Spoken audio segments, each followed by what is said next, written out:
I'm going to tell you one thing. Karen Reed's not going to fold. Karen Reed's not going to give up. Defense team's not going to quit. The Free Karen Reed movement is going to continue.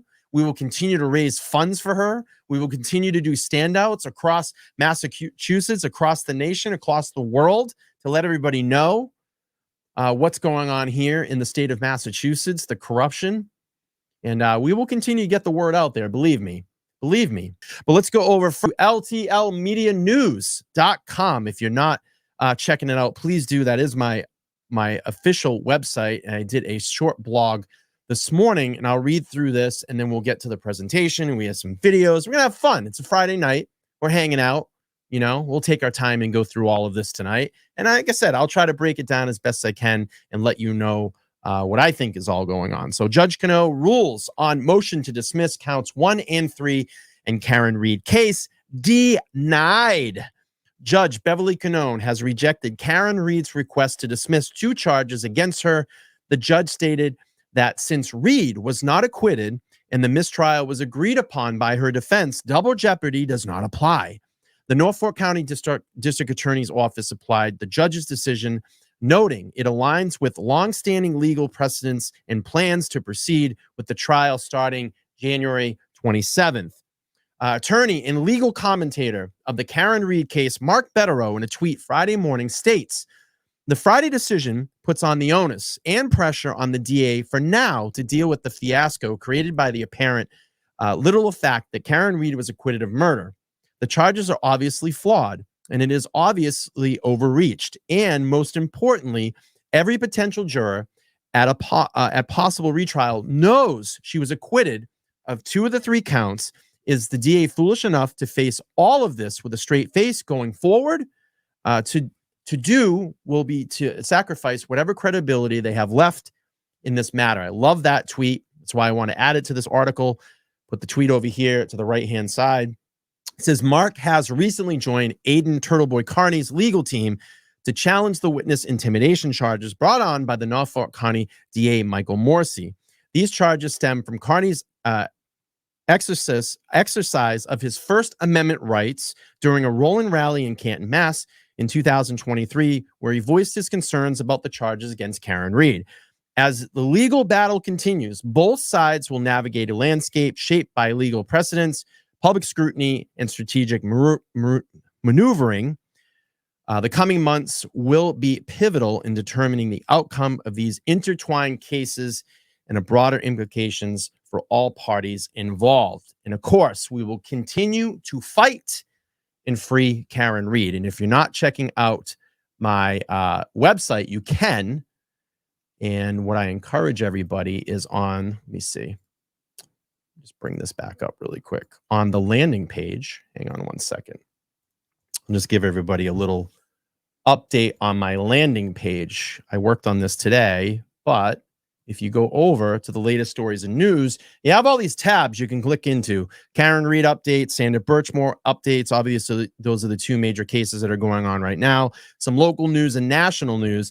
And then what I did today is I added another box where you can click to donate right to Karen Reed's defense fund because she needs us now more than anything. You can click right in that, and it goes right to her legal defense fund. So if anybody's asking like, hey, where I can get the link, just go to ltlmedianews.com, and the link is right on my landing page. All right, let's get into my presentation for the night. Let's see. If you all don't know, just to let everybody know that 25% of all donations tonight will go to Karen Reed's defense fund. All right, let me get over and share my screen here, and we can go through this presentation, and we'll get into it. All right, let's present full screen here. Hopefully everybody can see it. All right, let's go. So today, denied, judge rules in Reed motion. Okay, so denied. And we have the end of the court document here, and I'll read this a little bit. Let me get my spectacles on here. And why we do this, let's see. So let's see. The court, in conclusion and order, this court recognizes that the bar on retrial follows acquittals is perhaps the most fundamental rule in history of double jeopardy jurisdiction. Taylor, 48 Mass at 48, quoting United States versus Martin, Linen Supply Company. However, where there is no acquittal on any of the charges in the defendant's first trial, there is no risk of subjecting the defendant to double jeopardy by retrial on all charges. Therefore, the defendant's motion is dismissal is denied. I mean, it's not anything that, I wouldn't say we're surprised. It just now concludes the absolute biasness in this case. I mean, we knew that all along, and we're going to see examples of it tonight when I play through some of this testimony, the biasness, and, basically Bev being in with the Commonwealth. She's going to keep pushing this all the way. And I'm going to go into this here in my presentation. This is basically comes down to, they know, the Commonwealth knows, Adam Lally knows, Michael Morsi knows, that they will never, ever find a jury that's going to convict Karen Read of anything. It's never going to happen. And I would even put forth that if this does go to trial, a second trial, she will be acquitted of all charges. But they know that they're never, ever, ever going to find a jury that's going to convict her. And even if it goes to a mistrial again, and they try again, and try again, and try again, and try again, it's always either going to be it's always going to continue to be a mistrial. They're never going to find a jury. Never, ever, ever. And right now they know that. So the only way that they can get Karen Read is to what? Keep dragging this out, bringing her into court, having to fly her attorneys in from all over the place, car service, bodyguards, whatever it may be, expenses. Let's drain her of her resources. Let's financially cripple her. And then maybe she won't be able to defend herself. Well, I got news for you. The Free Karen Read movement will always help, will always contribute until Karen Read walks out of that courtroom acquitted of all these bogus charges and can go on with her life. We won't quit. We have no quit. We're not going away. We're here, and we're here to stay. Let me just pull this up here. I have a $10 Aussie super chat. We'll add that $10 here. Says, knew it was coming, but never felt so disgusted as I do today. The tone of her writing and snark towards the defense attorneys was a disgrace. And that's a great point, John. We're going to talk about that tonight in my presentation. So I appreciate that. Thank you for pointing that out. All right, so we're at, right now, $20. So we're at another $10 into the fold. We're at 20 right now. And we'll just keep rolling on. And like I said, 25% of all donations tonight will get kicked back to Karen Read's defense fund. If you're just getting in here, please make sure to smash the like button. So, just like John was saying, I think John knew that this was coming up. It says, Bev gets critical. And let me just increase this because I'm blind as a bat. I'm going to put on my spectacles here. So, on what page was this? Page 14. Page 14. If you all read through the document here, Bev getting critical. Instead, defense counsel said nothing to the court about the mistrial and then proceeded to the courthouse steps. And she gets very critical about Alan Jackson. We know how Bev feels about Alan Jackson. We saw that through the entire trial.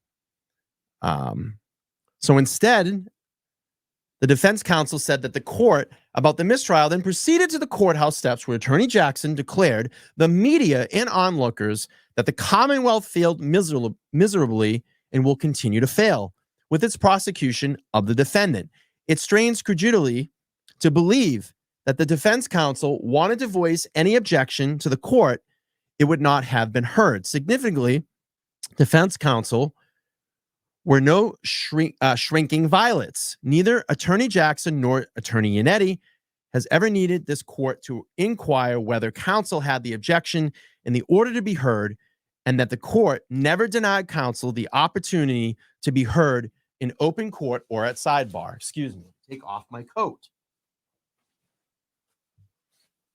So you may be asking yourself, what does this all mean? Well, obviously, she's for the Commonwealth. This is a bogus statement. I don't respect this judge at all. There's no grounds for a retrial here. And you're going to trust all of these witnesses to get up again? You're going to get up and have Trooper Proctor be a Commonwealth witness? You're going to have Jennifer McCabe be a Commonwealth witness? Commonwealth's not going to call Proctor. I'm going to tell you who will. The defense will.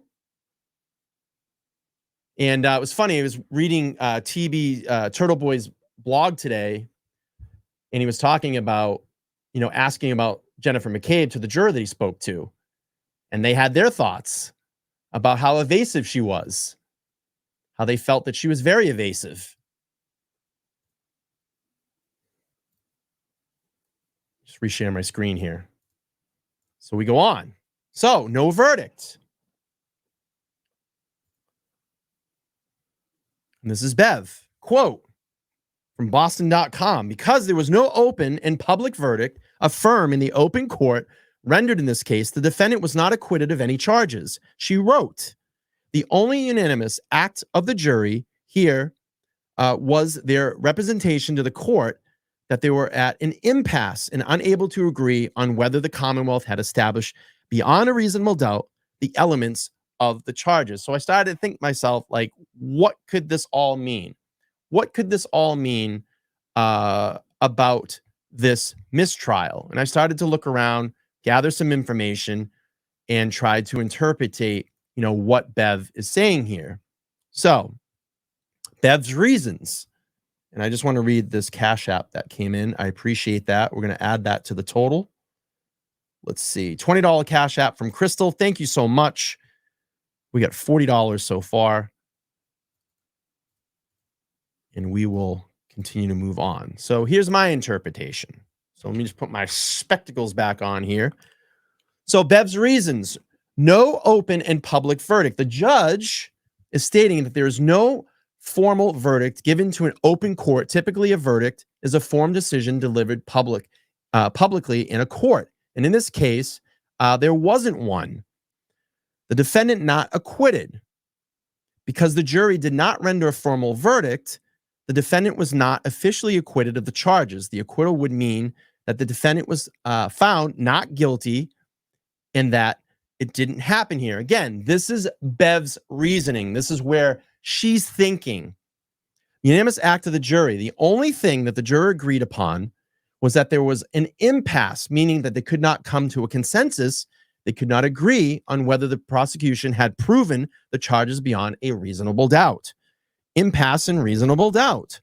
The jury's declaration of being at an impasse indicates that they were stuck and could not agree on the evidence. This impasse means they could not decide if the prosecution has met its burden of proof. And that's what you have to remember in all of this. We're going to talk about it the second time around. What's going to happen the second time around? Well, that burden of proof is going to be greater this time around. Hang on one second. Excuse me. It's going to be greater this time for the prosecution. So again, Judge Bed is clarifying that since the jury did not deliver a formal verdict and instead reported they were deadlocked, the defendant wasn't officially acquitted or convicted. In her mind, in her ruling, the case was essentially unresolved due to the jurors' inability to reach a decision. All right, so the defense had its chance. That's what Judge Bev says. The defense had its chance. They had their chance. That's what she said in her motion, in her ruling today. And this from Boston.com. While Assistant District Attorney Adam Lally argued in favor for continued deliberations, Unetti asserted that the jurors had indicated that they were exhausted all manners of compromise and matter of persuasion, that they were at an impasse. When the jury came back on July 1st to say the consensus is still unattainable, yet again argued in favor of giving the Turi Ruiz instructions in the last-ditch effort to break the deadlock.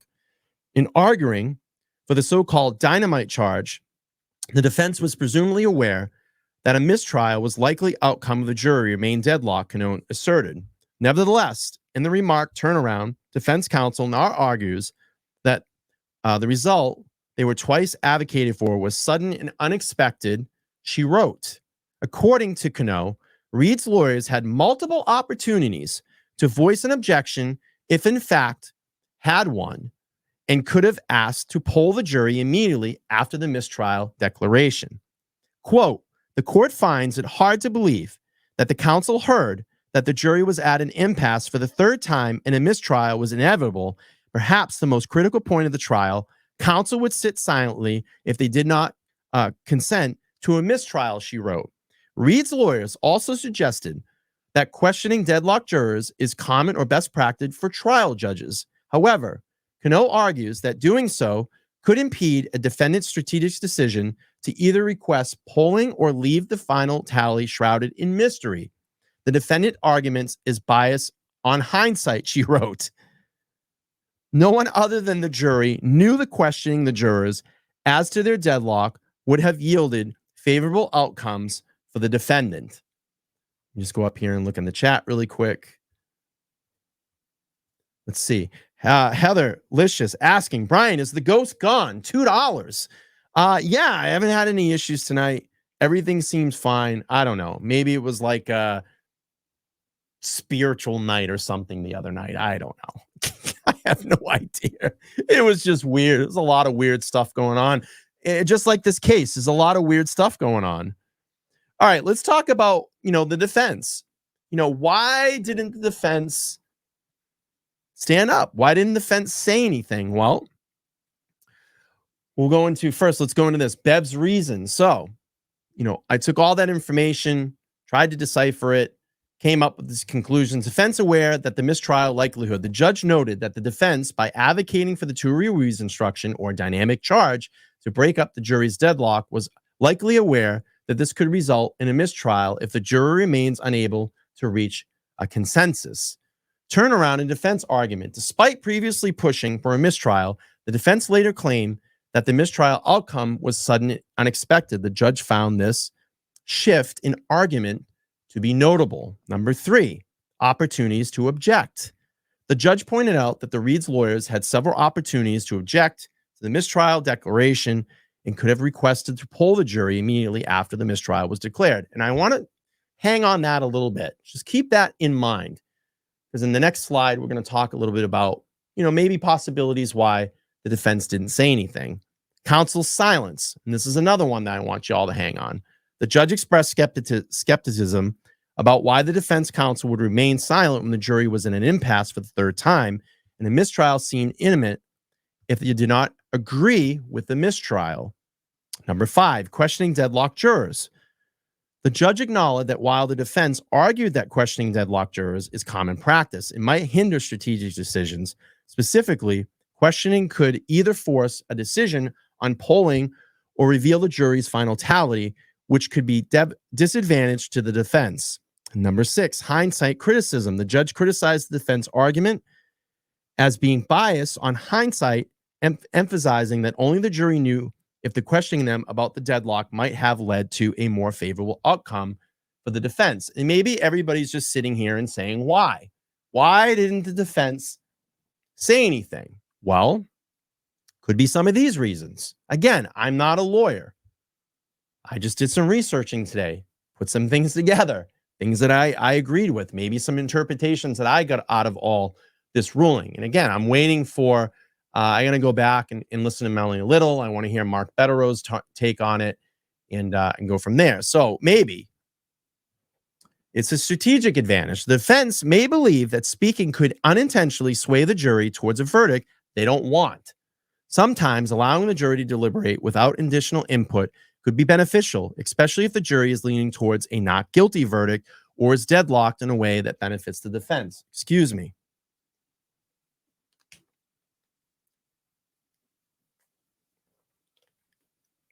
Avoiding a mistrial. Number 2, the jury's deadlocked, the judge might declare a mistrial. The defense may choose silence to avoid any potential mistakes that could lead to an unfavorable outcome or to prevent the jury from becoming fully further influenced in a way that could not harm the defense case. And how many people in here with a raise of hands thought that that jury was influenced in that room. I mean, there was reports that there was bullying going on. Oh, my voice cracked. Oh, there was bullying going on inside that deliberation room. I'm sure there was. I'm sure people were heavily convinced of Karen Reed's innocence. I'm sure they were bullied in that room. Could there have been any outside influences that came into that jury room? We've heard reports of that.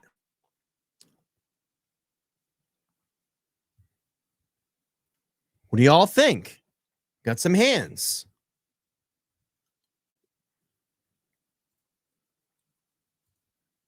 So we have the legal strategy. There may be specific legal strategy or considerations that the defense is taking into account. They might be waiting for the judge's guidance or consideration the best time to make a strategic move based on how the deliberations are unfolding. And then number 5, preserving credibility. Sometimes the defense might want to preserve their credibility and avoid making arguments that could appear desperate or overly aggressive. Remaining silent can be the way to maintain a certain level of professionalism, respect towards the jury's process. I got to go with number 5.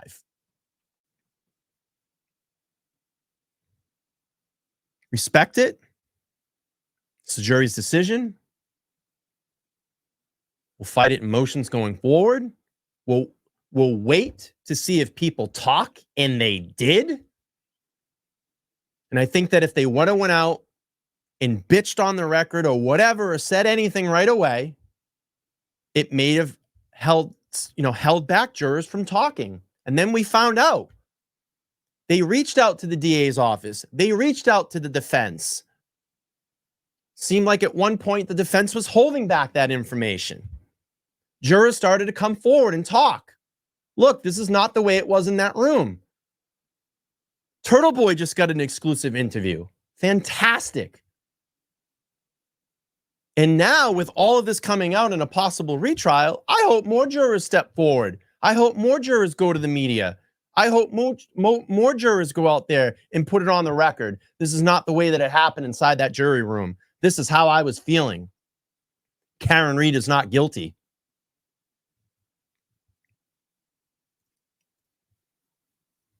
All right, let's talk about some food for thought.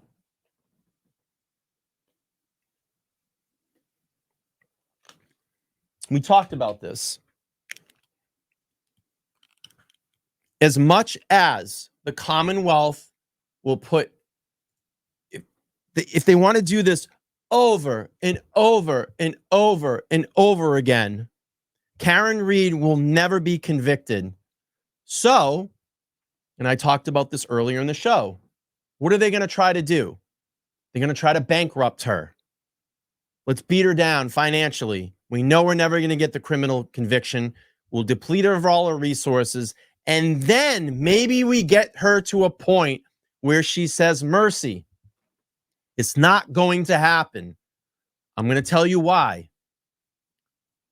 Because she has thousands and thousands and thousands of people behind her, supporting her, contributing, doing their part. And she has a hell of an amazing spirit that's never going to break. You're not going to break her. It's not going to happen. She has tremendous resources behind her.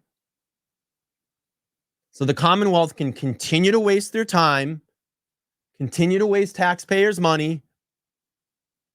You're never going to convict Karen Reed of anything. Now that we're so public here, and we'll talk about number 2, now that this case is so public and all around the world, let's turn on my fan.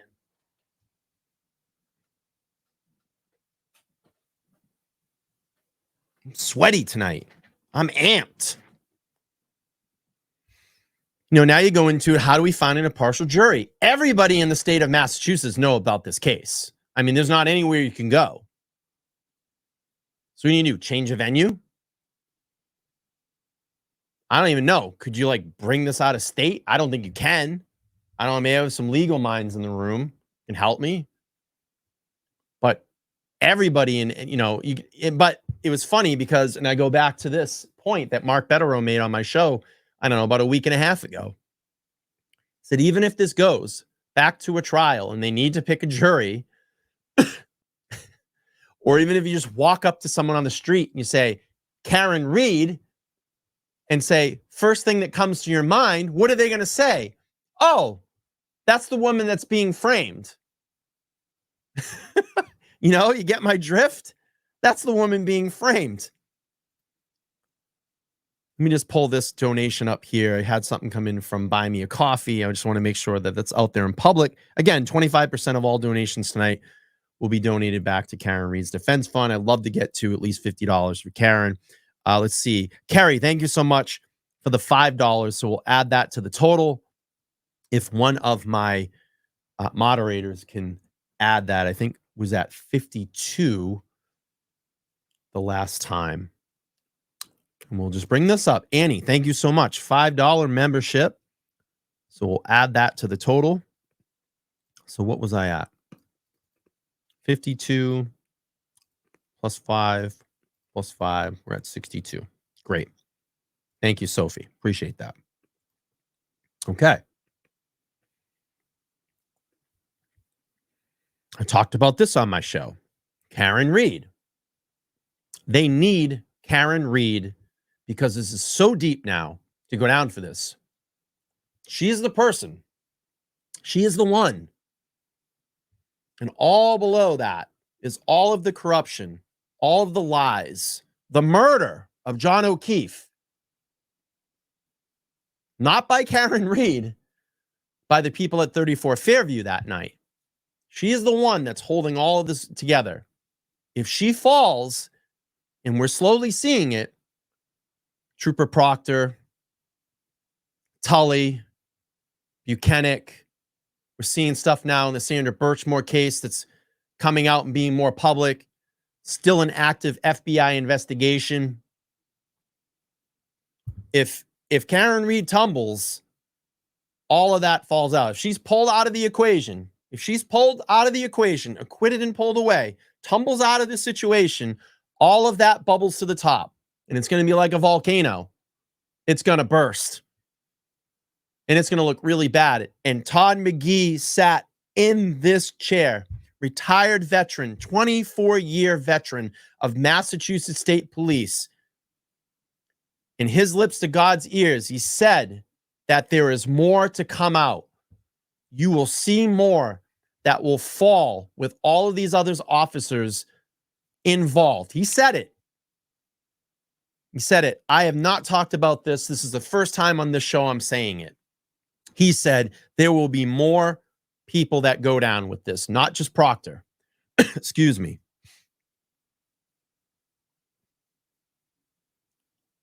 Again, number 4, more fallout and corruption will be exposed.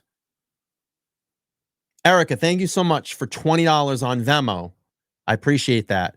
Trish, thanks for the $20 on Venmo. Says free Karen Reed. I'll allow it. I love it. So let's add 40 to the total. Remember, we have the active FBI investigation that is ongoing. Has not ended. And then I'll do a bonus here. Number 6, more jurors are going to talk. And again, TB released an article on his website today. TB just spoke with a juror. We need them to speak. All right, so if we go forward with a retrial, if there is a retrial, I will give you my top 5 issues that the Commonwealth is going to have. Number 1, terrible witnesses for the Commonwealth. You think you're going to get Trooper Proctor back up there? You're going to get Tully up there? You're going to get Buchanan? You're going to get Jennifer McCabe, Brian Albert, Katie McLaughlin? You think you're going to get all of them back up there and spit all this nonsense back out for another jury? You're going to trust them? Look at the fallout with Proctor. You don't think that any person in Massachusetts doesn't know who Trooper Proctor is right now, if you say the name Trooper Proctor, I'm going to tell you right now, just like I said, if you say the name Karen Reed, what will people say? Oh, that's the woman that's framed. What are they going to say if I say Trooper Proctor? Oh, that's that piece of shit that talked all that stuff about, nasty stuff about Karen Reed. Called her all vile names. The C word. You don't think that that's going to not stick especially in a woman's head? You call a woman a C word, whew, yeah, that stays forever. That shit's like glue. That's going to stick forever. Then you look at the botched investigation. We had the leaf blower, red Solo cups, Stop and Shop paper bags. Todd McGee sat here the other day, about 2 weeks ago in my studio, and he said, I've never seen anything like that in an active investigation. When I actively investigate, we use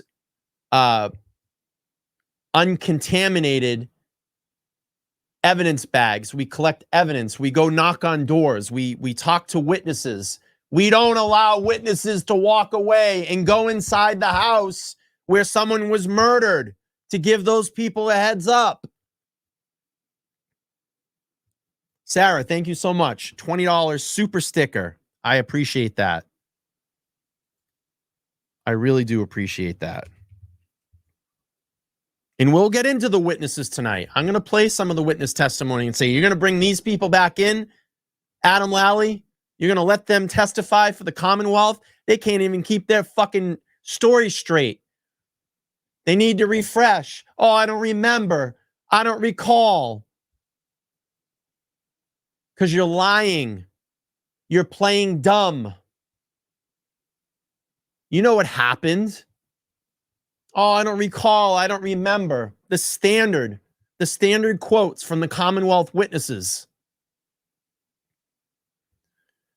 We go to number 3, corrupt police, past and present. Tully, Proctor, Buchanan, Higgins, Brian Albert.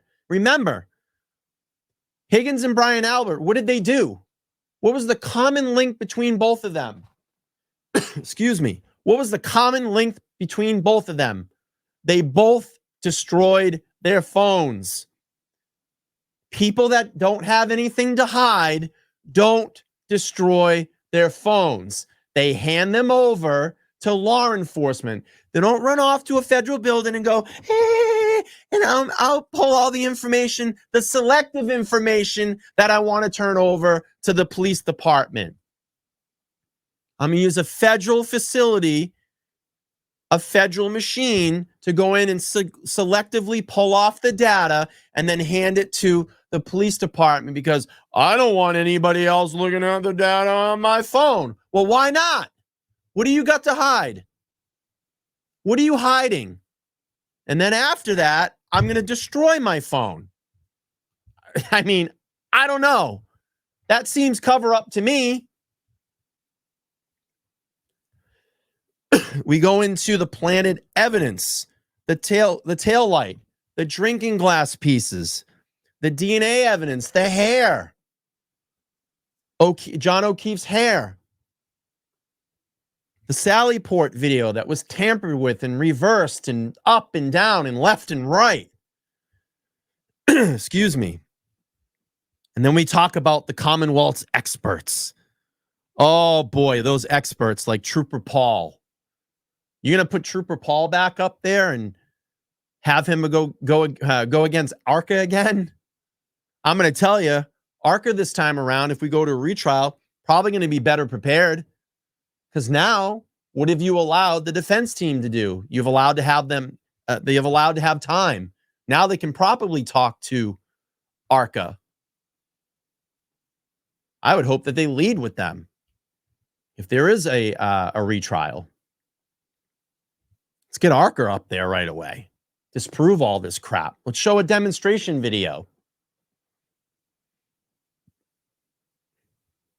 All right, let me give you my bonus. The bonus. And who does it land on? Excuse me. Excuse me. Who does it land on this time? The bonus. The burden of proof is even greater for the Commonwealth. Adam Lunchbox Lally and Michael Meatball Morsi. The burden of proof is now greater this time around. And their case was horrible last time. I had people that weren't even really in tune with the case and just watched some of the bits of the trial, and they went, geez, are these witnesses on trial?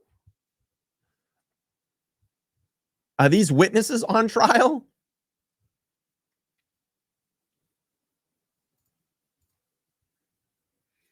And just a little bit of update. I talked about this earlier in the show. If you go to LTL Media News, right at the bottom on the landing page, we have a link right to Karen Reed's Defense Fund site. You can click on that and donate anytime. It will bring you right there. I have a lot of people that reach out to me and say, hey, do you have the defense link? Can I get the defense link? I want to make sure it's the right defense link. Just go right to my landing page, ltlmedianews.com. Right on the bottom, it says free Karen Reed. You can click on that. It'll bring you right to the donation site. All right. That is my presentation.